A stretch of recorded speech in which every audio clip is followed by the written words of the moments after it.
Hi everyone, my name's John and welcome to my reloading bench, reloading room area here in my basement. This is my first video about much of anything, so bear with me on this.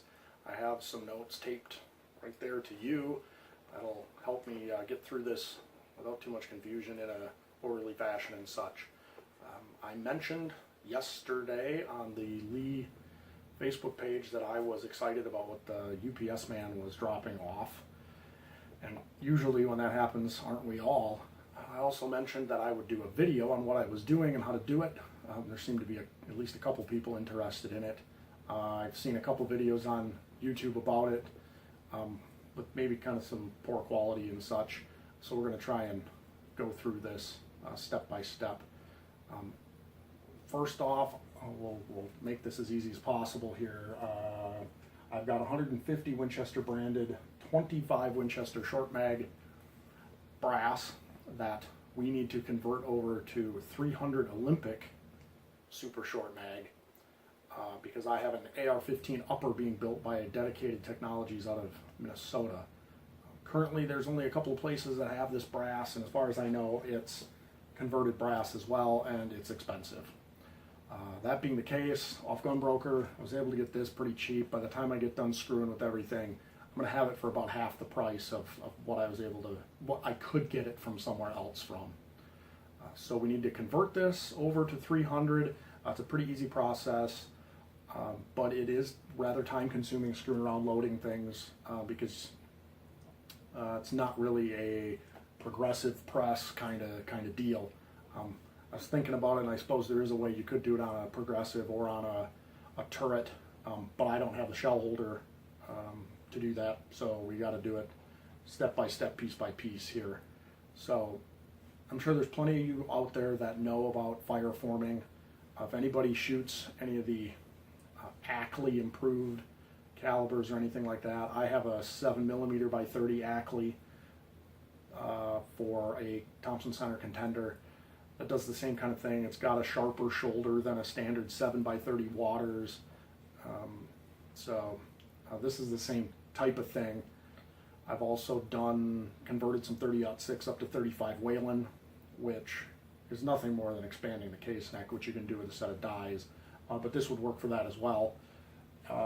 So we've got to take this case and neck it up to 30 caliber and change the shoulder angle slightly, which is something you can't do with your dies when you need to make the angle sharper, more flat, rather than, you can push it down with your dies, but you can't expand it up, so you have to do that with fire forming. Many guys will do a low pressure, maybe a starting load or something with cast bullets to do that, and that certainly can be done. But even if you're casting your own, bullets cost money. At the very least, they cost time. And with, in this case, this is 25 caliber, and well, we need to make it 30. So what are you going to do? Send a 30 caliber or a 25 caliber bullet down your 30 caliber bore? Probably not the best idea. So we really can't do it that way in this case. Now we could run these through a 30 caliber die and neck that up, open it up, and then put a 30 caliber bullet in it and fire form it that way. I've heard of people doing that. It does work, but it's just easier to do this all in one step rather than having to screw around. So that's what we're going to do. I'm sure I'm going to get questions or people are thinking, why this goofy, crazy caliber kind of wildcat thing? Well, it is a SAMI spec caliber now. The 300 OSSM is. And, I already have AR-15s.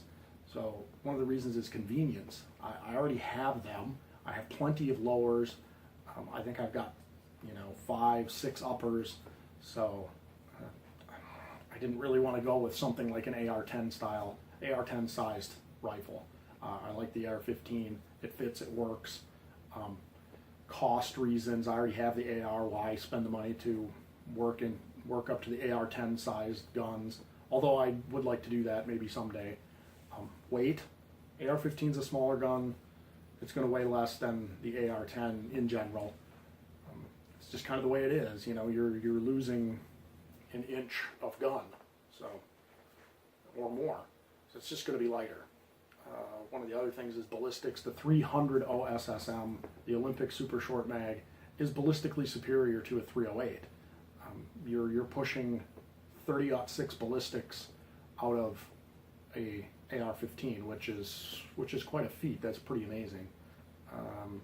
At least it does this really well with like the 130-ish to maybe 160, 165 grain bullets, where there is a length issue because of AR-15 mag length being what it is. If I hold this up there like this, you can see there's not a whole lot of room to the end of this mag for a bullet. So we start getting into, those 168 grain boat tail hollow points and 175 grain, Sierra Match Kings and things like that. You start running into, you've got to seat that bullet in so far, you start losing area for powder, and therefore you kind of negate the advantage you have. But anyway, with the bullets I want to use, 150 grain Nosler partition, something like that, this is perfect. And 150 grain Nosler partition, you can shoot anything on North America with it, no problem. The next thing is I like AR-15s. I like the versatility that it has. It's got everything going for it. It's kind of like the Thompson Center Contender, if you're familiar with that, or the Encore of rifles and pistols as well. I have a couple of the normal 5.56, 223 uppers. I have a 6.8 SPC, which I love that round. The 300, I have a 300 Blackout pistol with a 10.5-inch barrel. I also just got a 458 SOCOM earlier this year, and that's a thumper. Then now I'm getting the 300 OSSM. So I like the versatility. I like I like what you can do with it. It's pretty simple to pop a couple pins and throw that other upper on, grab a different mag, and away you go.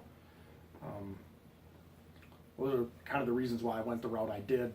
308 probably is more cost effective, but I kind of like the, this oddball way of doing things, and I reload, so it's not an issue really with money, being able to, buy ammunition. And I'm sure this stuff would be $3 a pop or $2 plus a round if you had to buy it, but we're able to reload, so it's not going to be anything near that. So now that we've kind of gone over the reasons why and what we're doing here, let's get into a few more specifics, maybe a step-by-step overview on what we're going to do here. All right, and as I mentioned, we're going to go through a bit of a step-by-step here. You might be able to tell we've had a wardrobe change, day change, so let's get started with this. Now, normally we're going to go through a normal thing here that most of you are going to be able to use with your cases. But I'm going to change things up, maybe do things a little bit differently because of the thickness of the brass on the neck of these cases, being a Magnum case. So the first thing normally we would do, I would say deburr and chamfer your case mouths, because we're going to be able to take these cases, and in our process we're going to use the case mouth to cut a little plug to plug the end of this thing. The next thing we got to do is we got to prime it. You can use whatever kind of primer you want. Obviously, it has to be large or small. This one uses large, so we're going to have large rifle primers. That's what we're going to use. After that, we would charge this with a small amount of fast-burning pistol powder. I've got 700X, IMR 700X. The fellow I talked to, I think, uses like nitro, was it Accurate Nitro 1000 or something like that. Bullseye, red dot, somewhere in that faster speed spectrum of powders they'll all work. We're going to use something like 6 or 7, maybe 8 grains, depending on exactly what you need to do. I'm going to be loading these. I have my powder measure set, powder dispenser set to drop about 6.4 grains right now. That's just kind of where it landed. That's what we're going to use. It seems to work just fine. The next thing that I would suggest doing is put a small wad over the top of that pistol powder. We're going to do a few here with just some little tiny squares of blue shop towel. I used napkin before, that worked fine, paper towel, toilet paper, whatever, just as long as it fits down through the neck, and just kind of puts a little block between your powder. And then what we're going to use for some mass to create pressure, we're going to use cream of wheat. That'll create some mass, but it'll also exit the case easily, so you won't end up with any overpressures. It's just a fine dust that burns up in the air, so we don't have any problems with projectiles flying anywhere, anything like that. I am probably going to not put the wad in between the powder and the cream of wheat, just because what I'm going to do is load these in the tray, and I'm going to walk upstairs, go outside, and fire form them there. So if you're doing that, you're not transporting them, not bouncing around in your pocket, in the back of a car or whatever to go to the range. You really don't have to put the wad in there. If you're just walking out in your backyard or whatever to shoot them, or actually I'm going to do them in the garage, that's perfectly fine. You don't need to screw with it, because that cream of wheat's not going to mix with your powder that quickly unless you're bouncing these things around. And once we get that sucker full of cream of wheat, we are going to take, and normally you would use that sharpened case mouth, we deburred it, and we're going to punch that into a paper plate, and you can see a bunch of round holes in there, so I've punched a bunch already. And that'll punch your plug for the end. And if you need to, you can take either a punch, or I got a little piece of welding rod here to use to kind of tamp it down in there so that it's down inside the case neck well. And then once you've got that, you've got your loaded cartridge, and you were able to take it out and fire form it.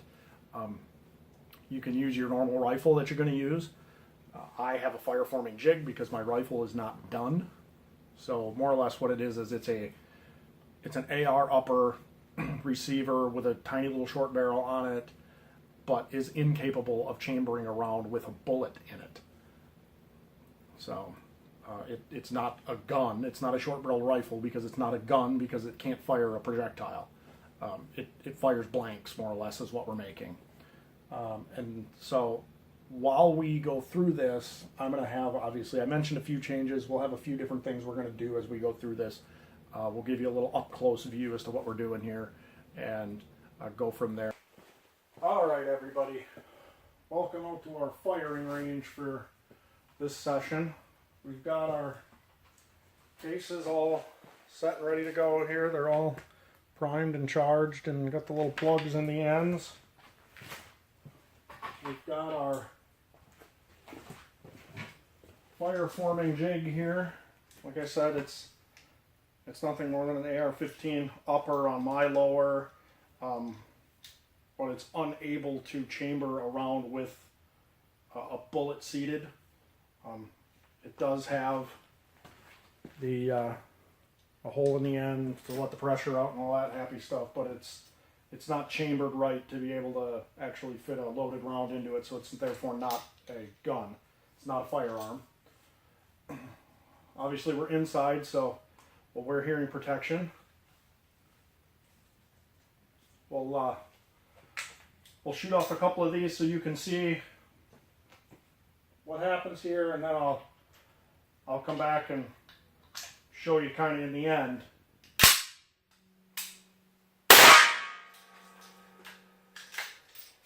Alright, well, you probably got to see a little bit there. Looks like as I reviewed the footage, we get to see the round go boom and then the camera dies. So, what happened? Well, we did them all. Here's what they look like. I can't show you like I wanted to any of the unfired versus fired because, well, we don't have any unfired anymore. But instead of 25 caliber, they're now 30.